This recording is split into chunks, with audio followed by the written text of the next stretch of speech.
Hi, everyone. Welcome to episode 3 of the NEATCast, a podcast about mental health advances applicable to our daily lives.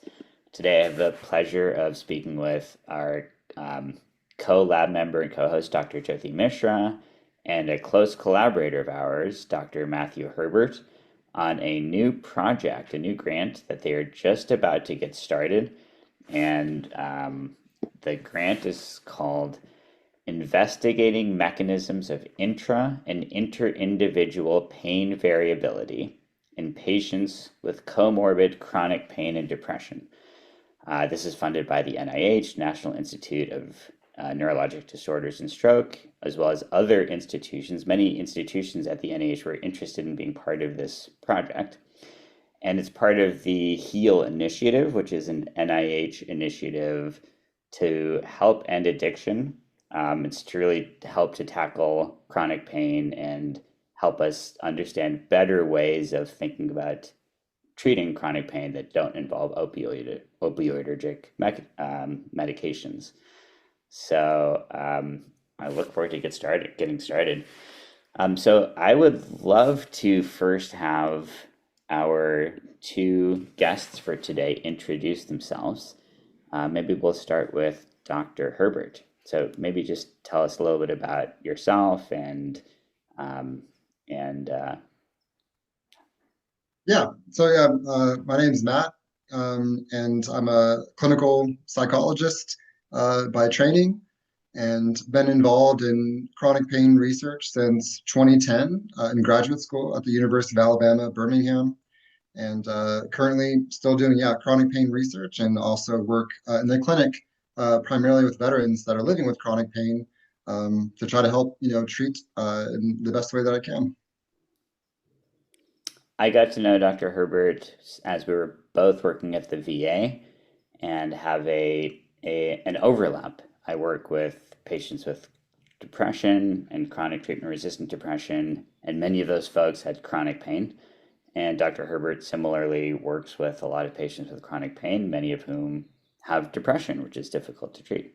So we have a lot of overlapping clinical interests and research interests in that topic. And Dr. Mishra, maybe tell us a little bit about. We know about your background as you're a co-host of this podcast, but tell us about your background relevant to this project.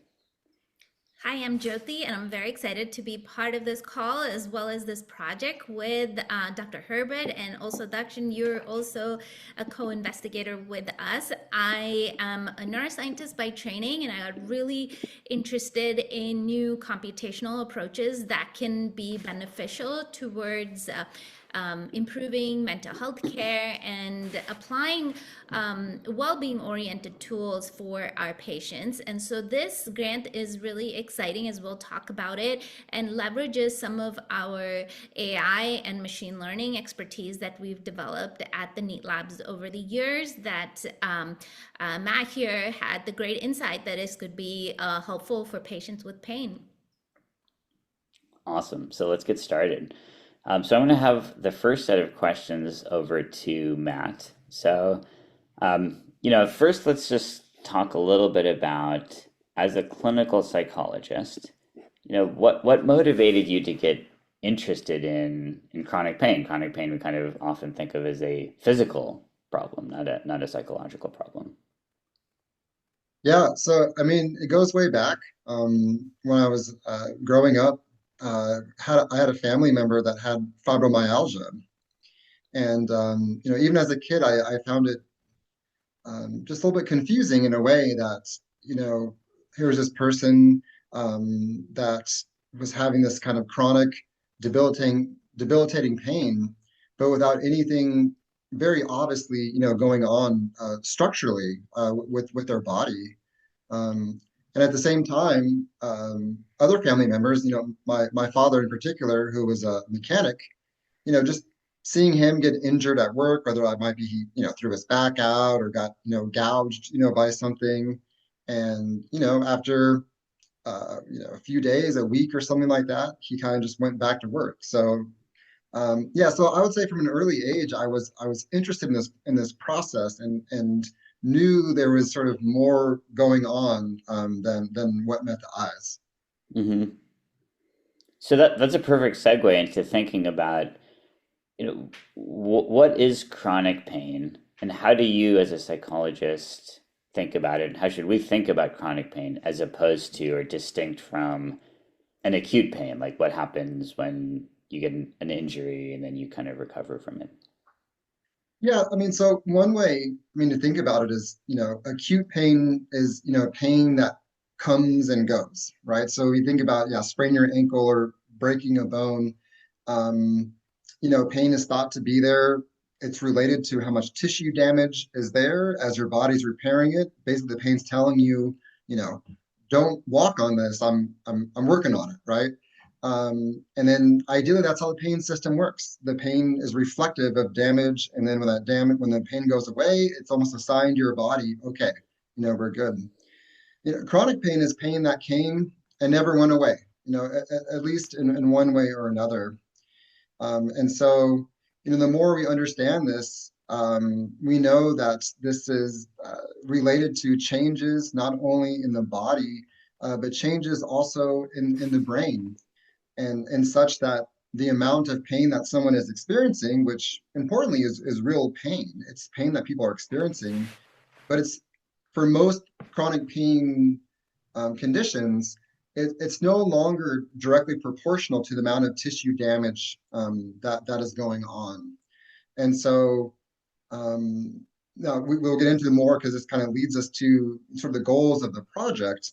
And so what we do know is that there's a quite a large host of biological processes, psychological processes, and social processes that we've known from decades of research that explain what makes pain keep on going even after the body, for the most part, has tried to repair itself to the degree that it can. Hmm. I will ask one follow-up question on this. So, I mean, you mentioned what in the medical field we kind of think of as the biopsychosocial model of disease, and I think this is supposed to apply to all diseases, right? This is how we're supposed to be trained to think about any disease process, which is it's not just biological. It's influenced by psychological factors as well as kind of social, interpersonal, all of these other things. One of the things I'm curious about from your perspective, say somebody who's listening to this has a chronic pain condition, meaning they have pain and the pain doesn't seem to go away. And they've gone to medical doctors, and the doctors say, well, you can do this or that, and it's not really helping. When would somebody, when would you counsel somebody, hey, maybe you should start talking to a psychologist about this? And what are the kinds of things that a psychologist may be able to do that a medical doctor isn't maybe as trained or as able to do or would be able to help as much with? Yeah, I mean, it's a great question, and it's a complex question, I would say. From my opinion, I mean, obviously I'm biased as a psychologist, but it's my belief that our thoughts, our emotions, our experiences, our personality, our habits, our lifestyle, this is all involved in how we perceive pain. And therefore, I think we all could benefit by learning more about the various components that might sort of play into why you might be having sort of pain that isn't really like kind of going away. But to answer your question, it's also understandable that, people are busy and they don't have time to necessarily do all this. So, I mean, what I would say is that people that have either not responded well to our traditional medical procedures, whether that be a procedure or medication, or someone that's been on medications for a long period of time, for a lot of our medications, they're not the best sort of on their organs. So, um, I certainly think, pain that is staying around, that would be enough, hopefully, to sort of pique someone's interest. Like, let's kind of look into what else might be playing a role here. But one sort of thought about this, and kind of goes into, what our grant is really about, is um, we know that certainly emotions, sort of conditions like depression and anxiety in particular, these tend to have a two-way street with sort of pain. We look at depression. chronic pain is a risk factor for developing depression, and having depression is a risk factor for developing chronic pain. So I think specifically, someone that's kind of dealing with other maybe mental health conditions, and then all of a sudden chronic pain is there. This might be a nice insight to sort of seek out maybe a psychological treatment to kind of understand the role that, sort of the overlap between these two conditions and how we might be able to treat to improve not only the depression, but then also the pain to hopefully help people function as best they can and live a high quality life. That's the goal of treatment for sure. Awesome. I love that. And it kind of goes directly into the grant. So tell us more about the grant, like the purpose of the grant, the questions you're hoping it'll answer, and how you came about designing it. Well, I mean, I'm really excited about the grant. I'm a pain researcher, but also a clinician. And, our research typically, we know about, sleep is important, can impact chronic pain. Depression, anxiety can impact chronic pain. Our diet can impact chronic pain. Our physical activity levels can impact chronic pain. What is largely missing in our research is understanding what impacts the person that I'm seeing in my room. They don't really necessarily care about this fancy research that shows, on the group level, like across people, we know that tends to be related. If I was a patient, I don't want to hear that. I want to know what's going to be helpful for me as I'm struggling with this condition. So I'm very excited, that, as you will, hear more about from Dr. Mishra, the exciting work that she's been doing, using advances in machine learning modeling to collect data on an individual and use these models to tell you what influences this person's pain. So that's essentially what the grant is about, is we're interested in measuring for each participant that comes into the study, the known biological factors that we know might influence pain. Again, that might be sleep, heart rate variability, the known psychological factors, which might be mood, like depression, depressed mood, anxious mood, those thinking patterns, or some of the social factors, social isolation, how much social support you might feel at that time. To collect all this data on a given individual, use these models that Dr. Mishra will tell you more about to understand for this person, this is what most influences when you have a pain exacerbation, And so the goal is to create these models for each person that comes into the study. And then at the end of the study, have a feedback session with that person to tell them what we've learned about them from the data that we've collected on them to hopefully, we're sort of, the next stage of this might be to then sort of truly personalize a treatment approach to them to see if we can help that person that's struggling with chronic pain, get back to as normal of a life as possible. Awesome. And I think this is a perfect segue to shift over to Dr. Mishra. So, Jyoti, this gets into, this hot topic in medicine, right? Personalized medicine. People talk about personalized medicine. That can mean a lot of different things. So maybe you can dovetail to what Matt was saying and just talk a little bit more about what is your expertise in personalized medicine? How do you think about it? And how do you think about it in relation to this particular project? Sure. Like you mentioned, personalized medicine has been, really been the cutting edge of research, more so in mental health care now, but also in other aspects of healthcare. It started off in cancer medicine. And the way it really started off is still somewhat at a group level, that you have data from thousands of people. And when you have that data, you can run some kind of machine learning models, which are essentially regression models in their simplest form, simple statistics, but with lots of variables in play. So you can really figure out what the individual contribution of each variable is like, while you're also considering these other variables at the same time. And these models can become more complex, and they can, take the form of what's called ensemble learning, or they can make decision trees. They're all different kinds of models. But for this conversation, which we want to keep more simplistic, the kinds of models don't matter. What matters is to know that different models can fit a different person. So, like Matt was saying, for any given person, we want to know what's predictive of their pain. And for that purpose, we designed a pipeline to figure out what will be the best model for them.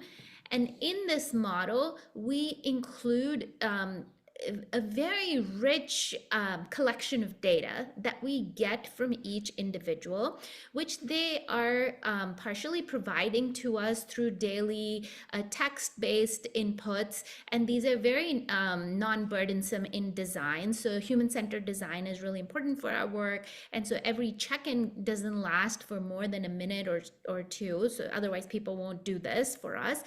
And also, we also get information from their smartwatches, which is objective information about how they're sleeping, what their exercise levels are like, and what their stress is like. And so a combination of this data, this rich data, can really tell us over time, we can then build a model for that person. And in this case, in the specific case of this grant and the work that we've been leading, these are called N of one, meaning one person models, meaning data over time for this person, tracking their pain.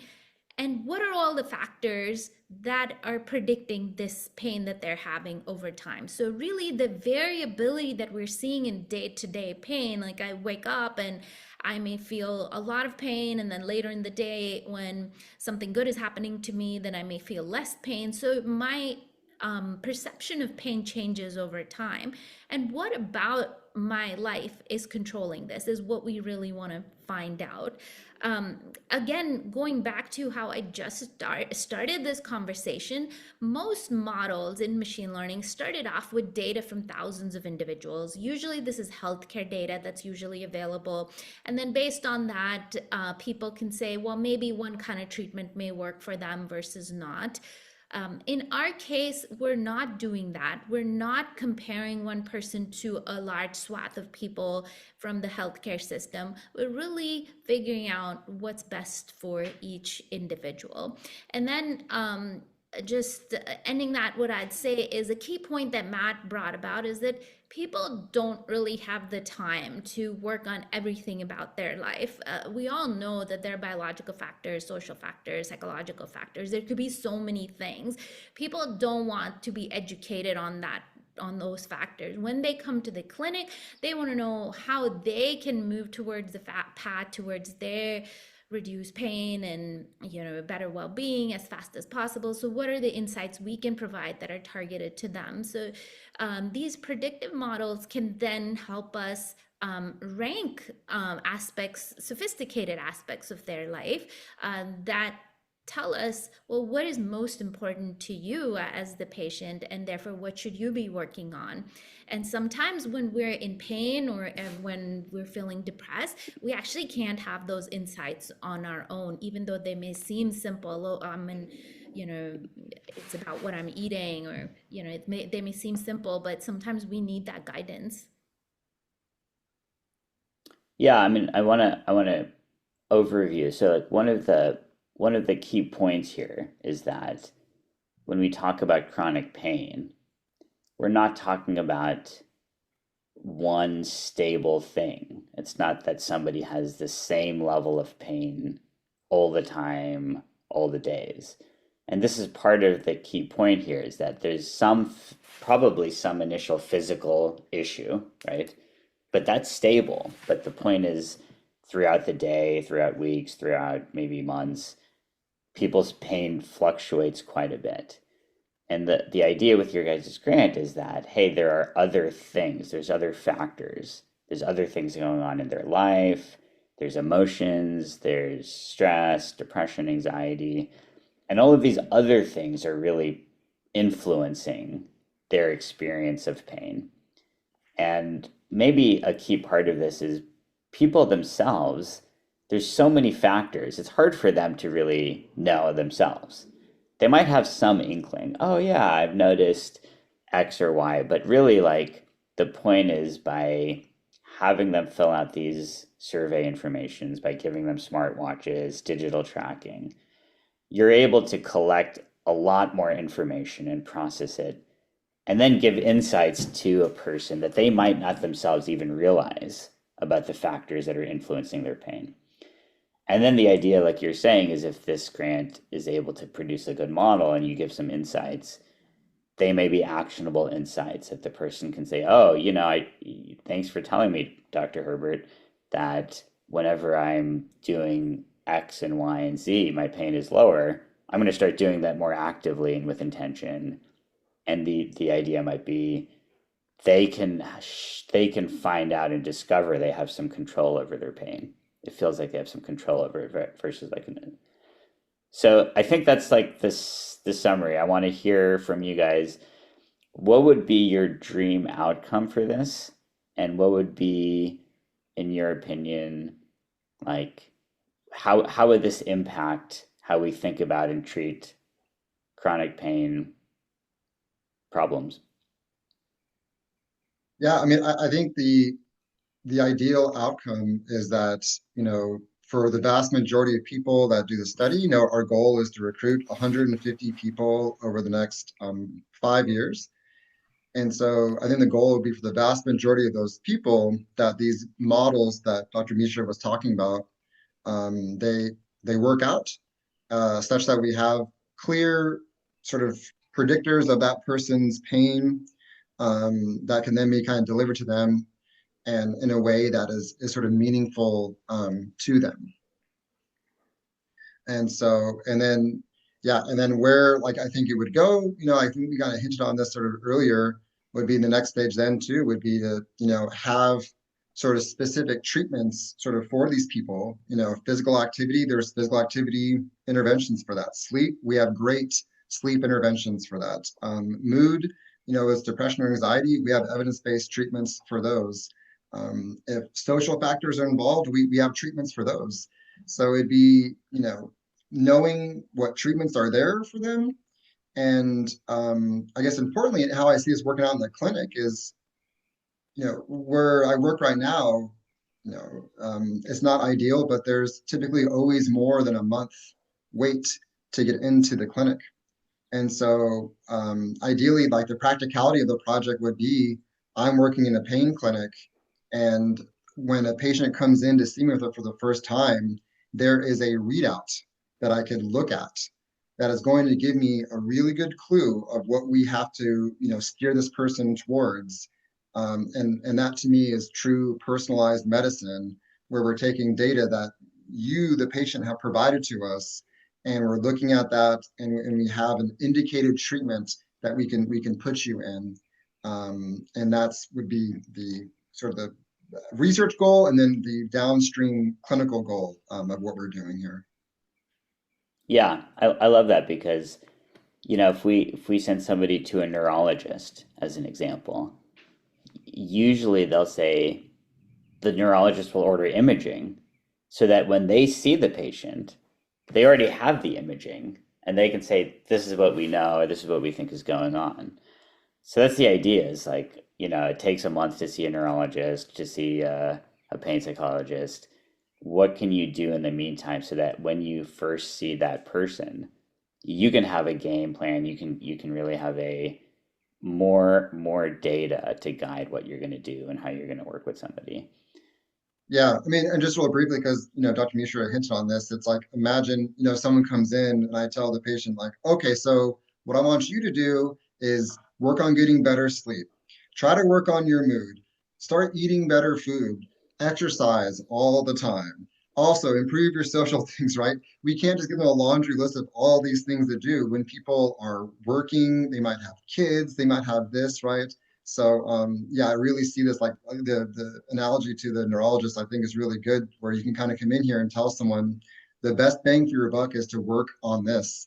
And then, yeah, so I think in the ideal world, I think that's how that would also work. Jyoti, what would be your dream outcome, and how do you see this moving forward?